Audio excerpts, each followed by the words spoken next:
Now fades the last long streak of snow by Alfred Lord Tennyson, 1809 to 1892. Now fades the last long streak of snow. Now burgeons every maze of quick about the flowering squares, and thick by ashen roots the violets blow.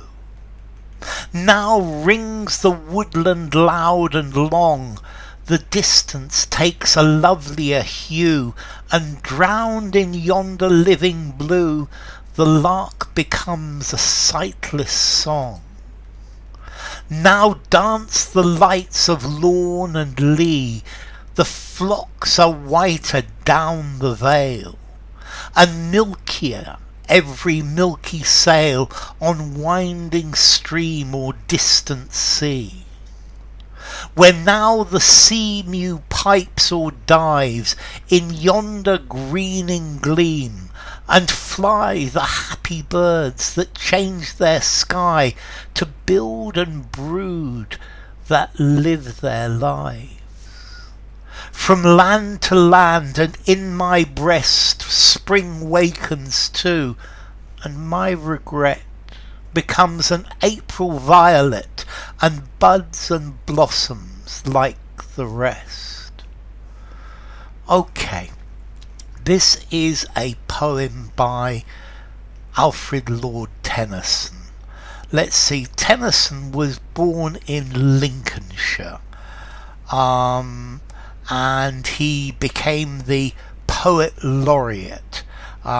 He was a member of the House of Lords, and that's why Lord Tennyson.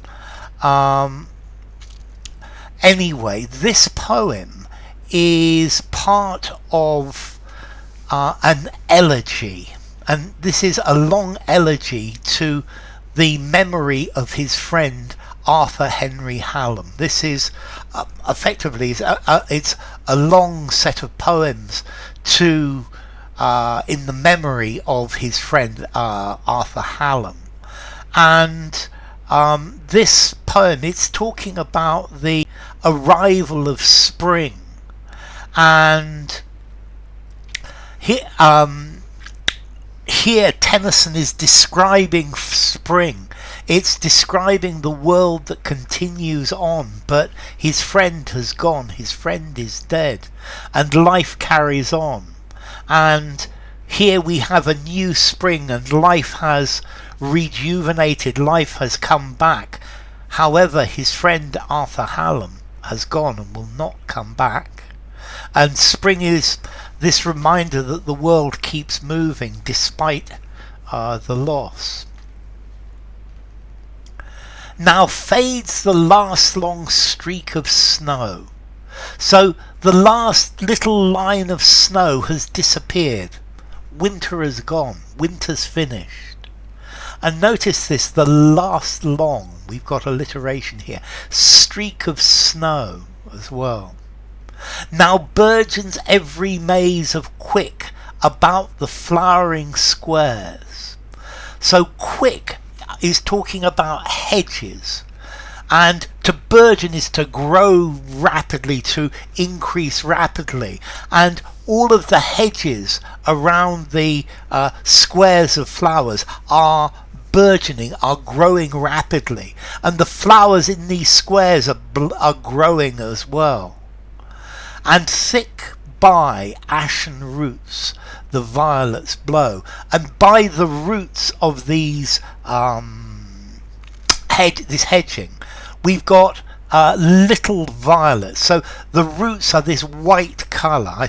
To me, these the maze of quick. This is talking about box, which is a plant, and this has very green leaves and very white roots and stem. And we've got this contrast between the pretty little violets moving about and these white roots going into the ground. It's spring. Winter's gone. The plants, everything is growing again. Now rings the woodland loud and long, the distance takes a lovelier hue, and drowned in yonder living blue, the lark becomes a sightless song. So the woodland, the woods are ringing with the sounds of the birds.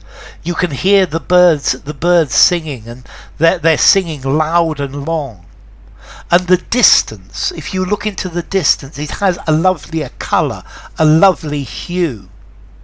And drowned in yonder living blue, the lark becomes a sightless song.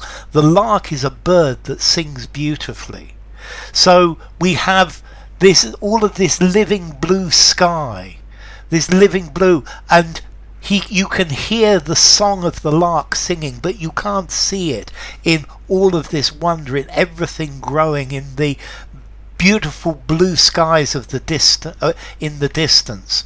And it's spring, and the sky has changed colour, and the lark is there within that colour. Now dance the lights on lawn and lea, and more L's, lights, lawn, lea. So there are lights dancing on the lawn and the lea. A lea is a meadow, is a field.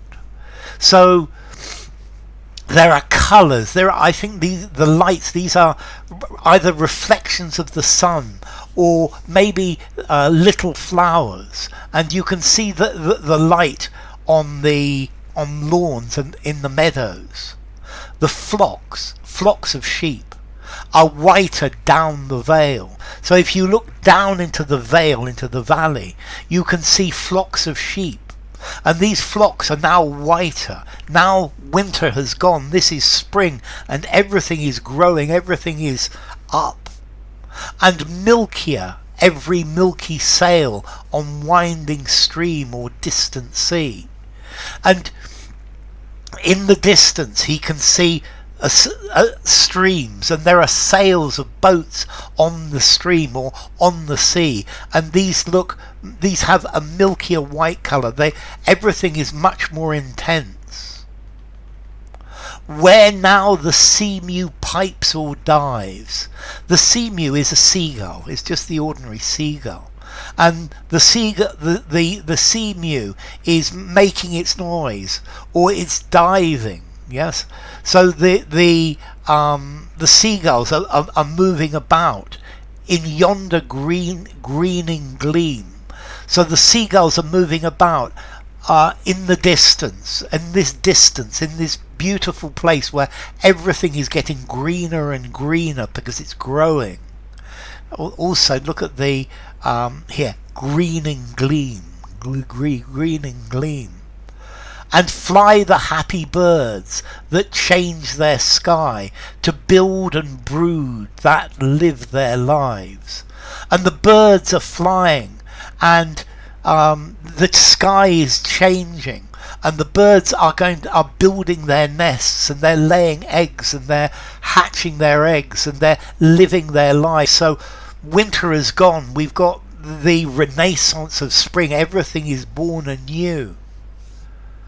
From land to land, and in my breast, spring wakens too. So all over the land, spring is coming, and I can feel spring within me as well. And my regret, the regret at the loss of his friend Henry Hallam, Arthur Henry Hallam. So his regret that his friend has gone becomes an April violet, and his regret becomes a flower, and this buds and blossoms like the rest. So his sadness, it opens, and he remembers his friend, and he remembers that his friend has gone. And yes, this is spring, the moment of rejuvenation, of rebirth, but his friend is not coming back. His friend is dead. So, now fades the last long streak of snow by Alfred Lord Tennyson.